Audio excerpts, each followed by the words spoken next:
Okay, so I'm gonna do a series of videos reacting to the MAAs of the past and the MGTOWs of the past because I want to study the evolution of these movements because I think we need to understand the context of the online men's rights movement because a lot of this history is just disappearing, and this channel could disappear at any time because from what I've heard it's very likely that RazorBlade is dead, because from what I heard from people who claim to know him directly or who are in contact with him on Skype and whatever, he was very sick.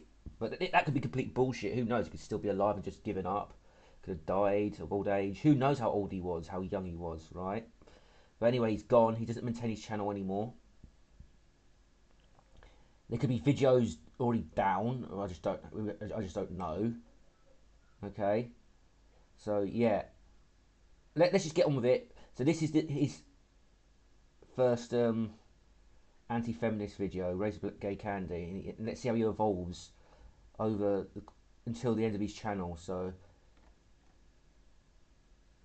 I think his last video was like 2015, like nearly 10 years ago, but let's get on with this.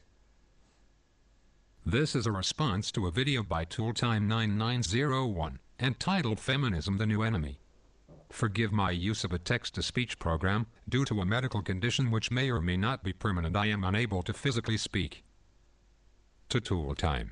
I find two things interesting from the very beginning of your video. First, it is titled Feminism the New Enemy. I think this is funny because feminism is a very old enemy to men in general. It is only now that there is a feminist hijack of the atheist movement that atheists are pushing back and finding a truly powerful enemy. And atheists lost, they got defeated. The atheist movement is feminist, right? So feminists going after movements that men are in is an old pattern.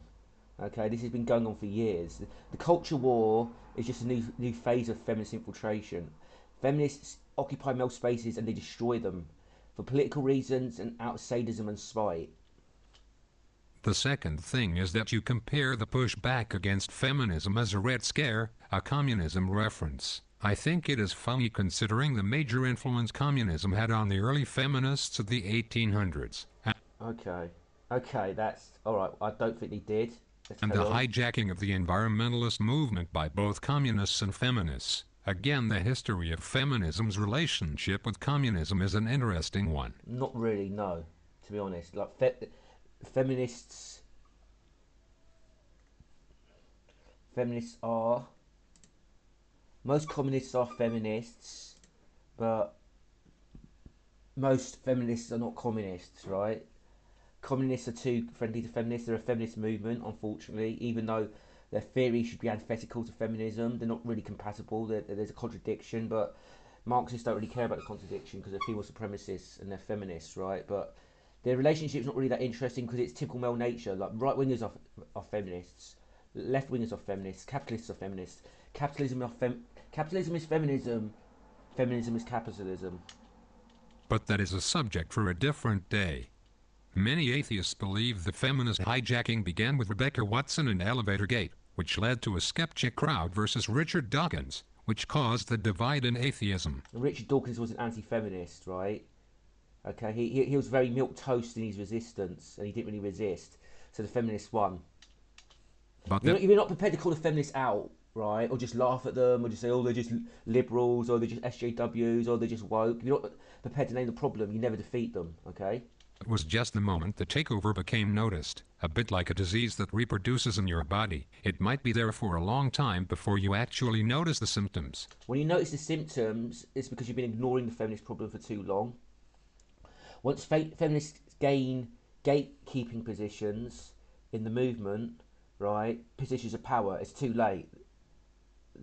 Your movement is dead by that time. It's too late. You have to keep them out in advance. I could tell as far back as Lacey Green, many years ago, advocating the need for more women in the atheist movement, that atheism would become subject to a phenomenon now known as Carew's Law. It then became clear that the most pressing issue was the phenomenon now codified as Carew's Law, which states, as any progressive movement grows and achieves success, the probability of it being co-opted by women who want to make it all about their vagina approaches 1. So the more another way of putting this, Mikkel's not all about this. I'm gonna have to look at his channel and put his stuff into historical context.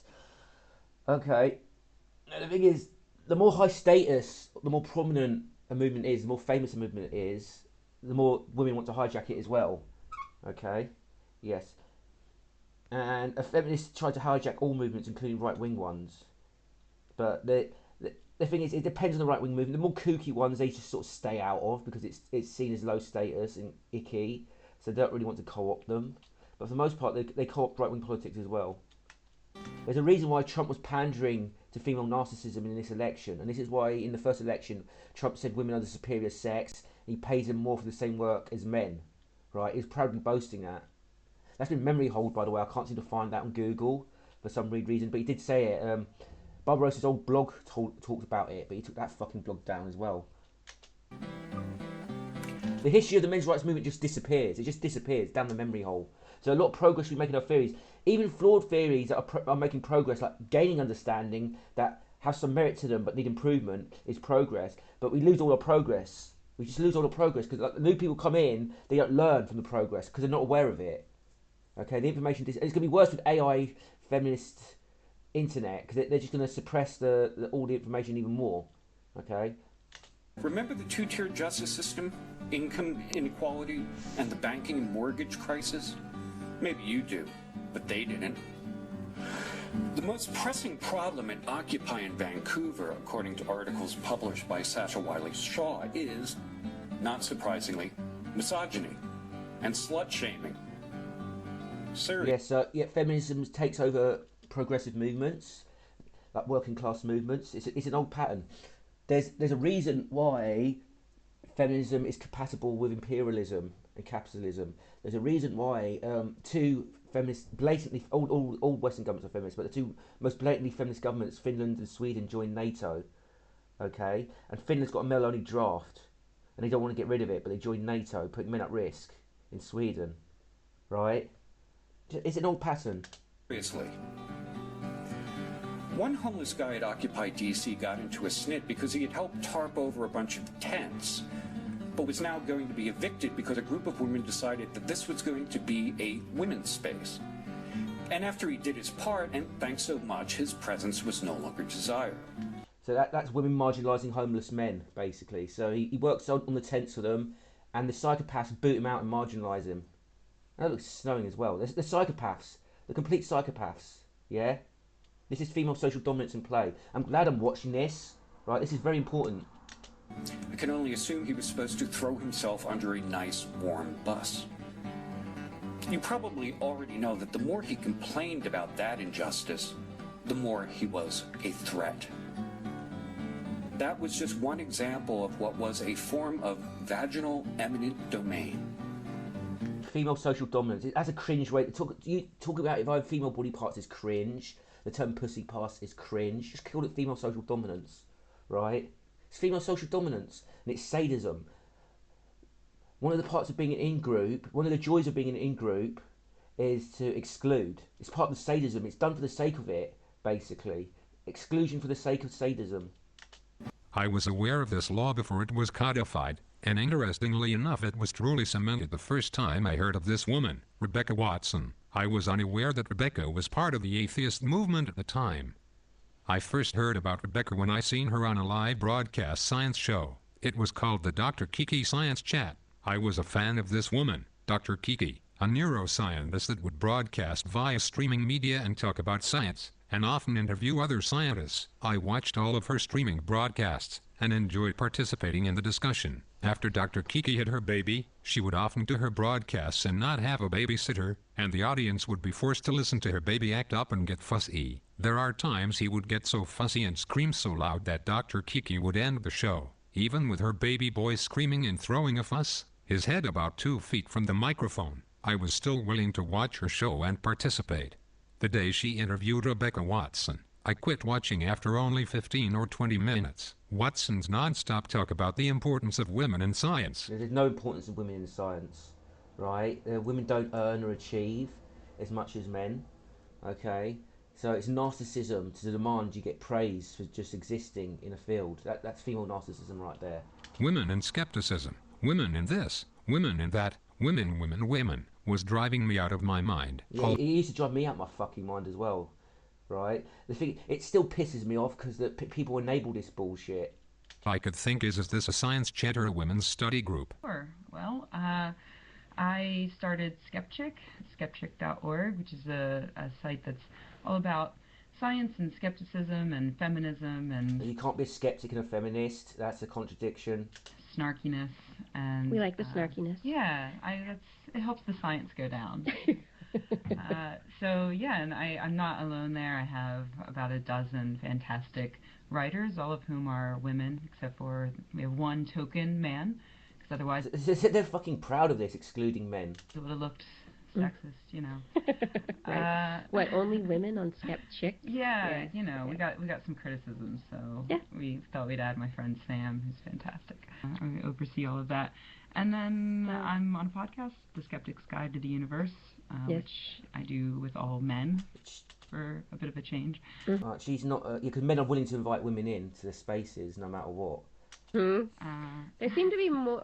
Does it seem that there are more male skeptics than female skeptics, or do you think they're just more men doing skeptic podcasts and blogs and that are out there in the public? Well, I think it's a bit of both in a weird way. You know, I think most of the prominent skeptics, so to speak, are men. Women are not really skeptics. I mean, there's a reason why horoscopes and astrology is very popular with women, right? I think it's just a self-propagating thing. You know, you've got men at the top of the pile, I suppose, and they're the ones who are holding the conferences. And when they need to get people to attend the conferences, they want to get the big names that people are going to buy the tickets for, and those are men. So they, you know, it's just sort of it's a cycle that just keeps going. But Is there an atheist conference scene now? I don't think it exists anymore, right? It was killed, as far as I know. I don't hear about it anymore. So the feminists killed it successfully. But that's part of the goal. They don't mind. They don't care if it's successful with the infiltration. They just want to deny it to men. They either take it over successfully and make it all about women, or they destroy it. Both goals are acceptable to them, right? I think we're changing the cycle, and we're getting more women on stage. We're helping more women get on stage at smaller local events to build up their names, encouraging more. So she's not great looking, but she's actually not bad looking either. She's sort of cute, right? I used to hear her talk about how ugly she was. She just maybe it's because she's low resolution. No, she's not really ugly. She's decent looking actually. Right. Women to But I like the MILF on the left much better though. attend these conferences and to start their own blogs and their own podcasts, trying to support that. I am going to notice the attraction to this level of feminists from now on my videos, just for science, okay, right? Because I just want to debunk the quote that feminists are ugly, okay? That sort of thing amongst women. And what we're seeing is more women on stage, more women in the audience, more women contributing, not just in terms of their own blogs, but in, for instance, comments. The skeptic community of commenters is a fantastic group of women and men, obviously, but a really high percentage of women, and it always makes me feel really good when I see us reaching out beyond. So women have their own spaces that are majority women, and they don't get invaded, right? Women did not have an interest in this, right? There's only a tiny minority of women who did. So the women invaded just to destroy it, to inject their feminist poison into it. The people who already consider themselves skeptics, because those do seem to be very male, very white male focused.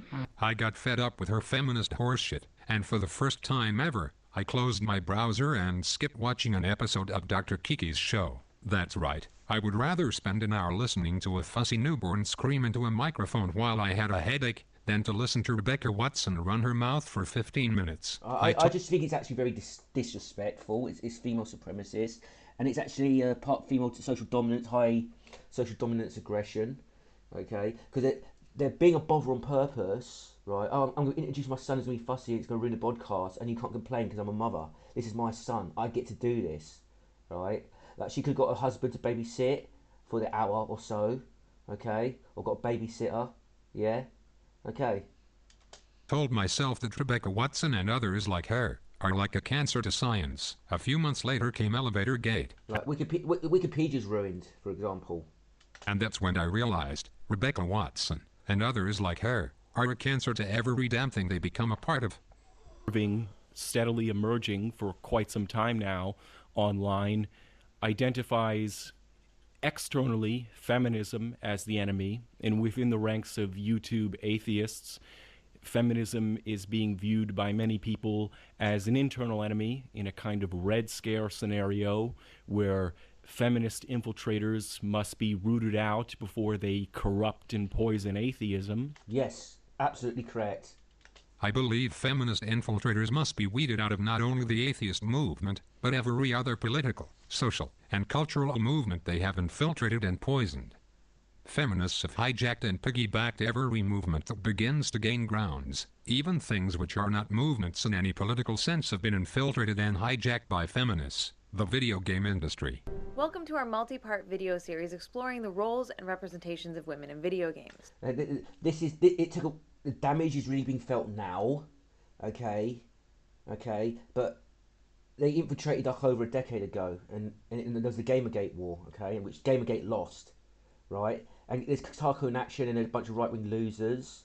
They don't learn, they don't develop feelings, they don't learn, they just react.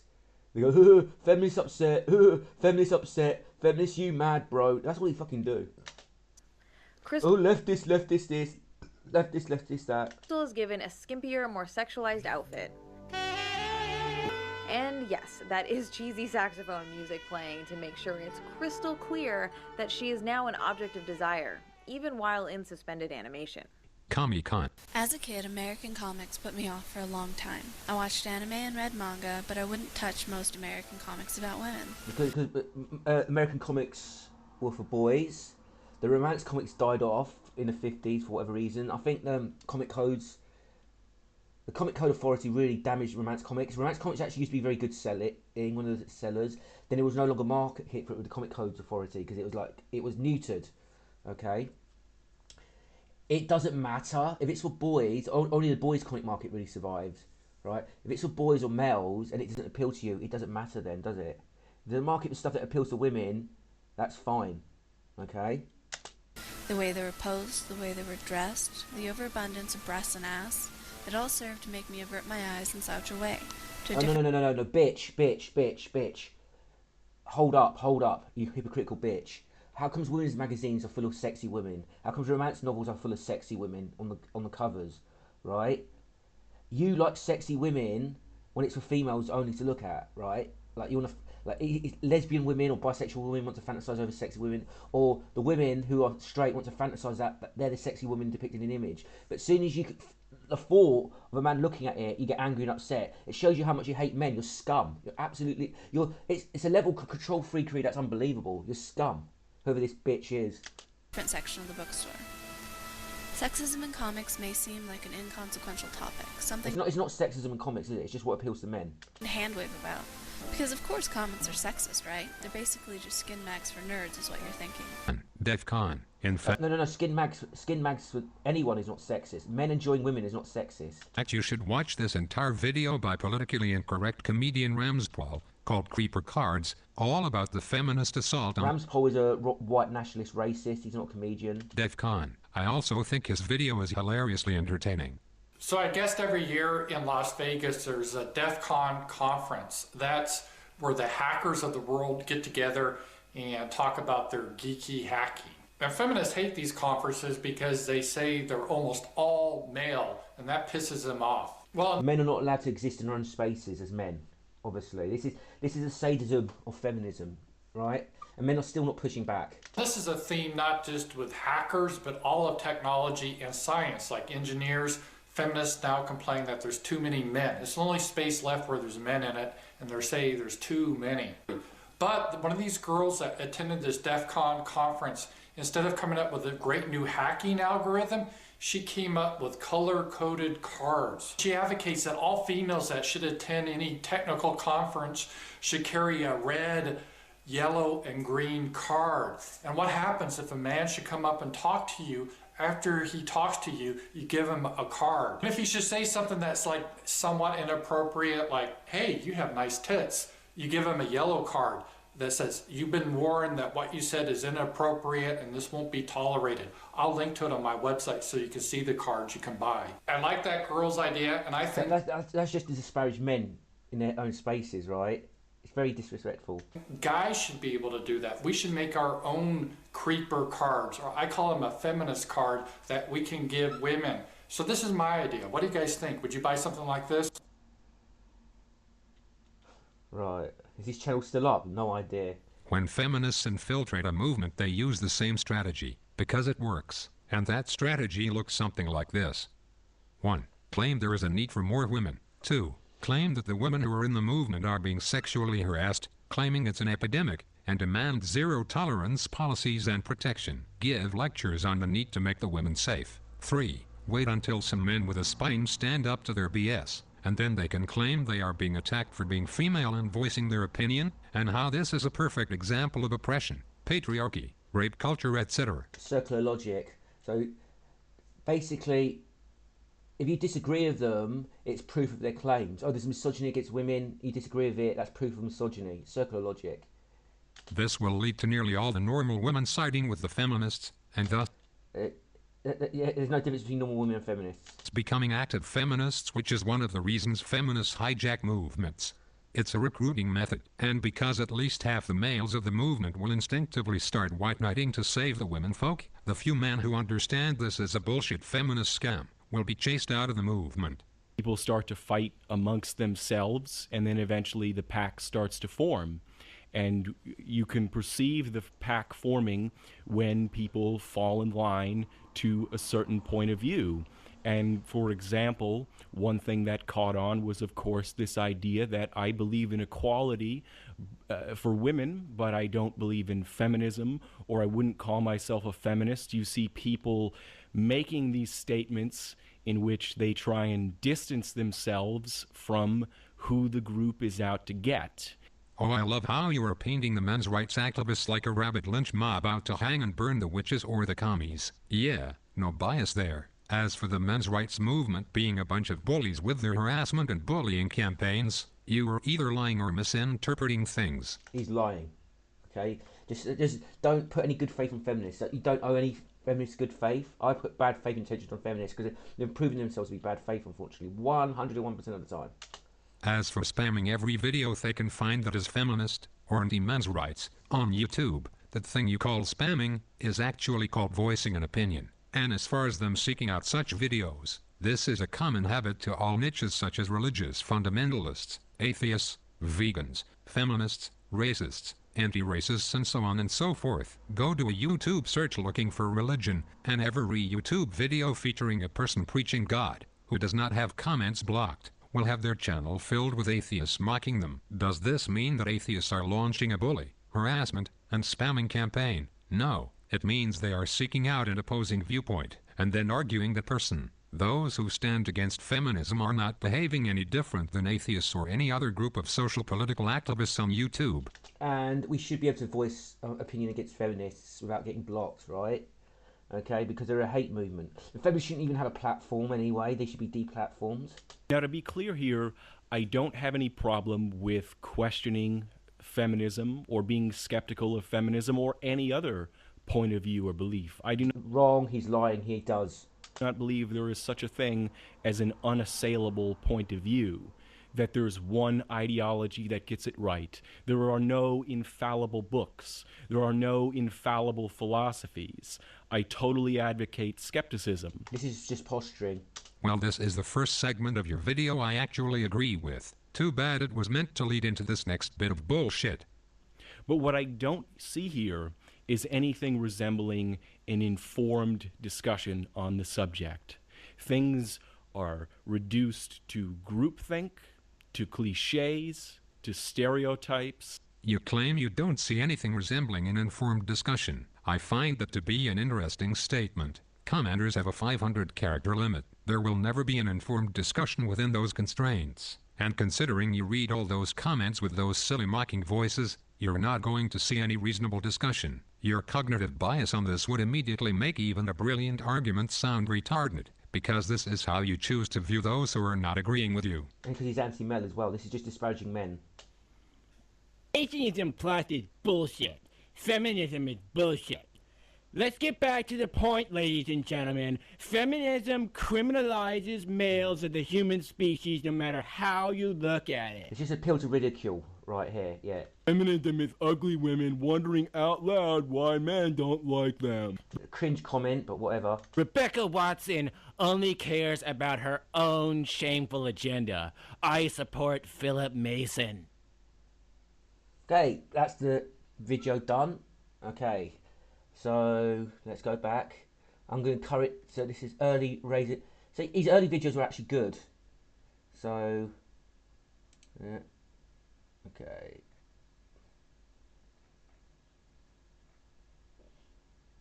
Oh yeah, all this. I did all this first. So, 2, 3, 4. Okay. So I'm going to watch the entire series and reply to it, one part at a time. So I'm probably going to do the entire history of RazorBladeKandy. Let's look at the comments. Okay, there's one problem with these comments. I've got to say, there's only one problem before I end the video. His videos taken down, so a lot of these early videos are re-upload. So the original comments are lost to time. So.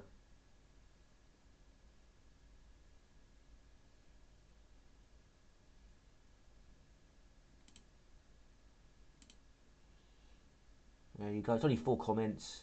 Yeah. So a lot of these comments are lost. So you won't really get these. 10 years ago. 10 years ago. Okay, because his channel got taken down a long time ago. Yeah. So his channel's more than 10 years old. So I think he got struck around like 2011, 2012. Does he have the original? So he re-uploaded. Doesn't have the original re-upload date, unfortunately. That's a shame. Okay, so I'm going to end this now. See you guys later.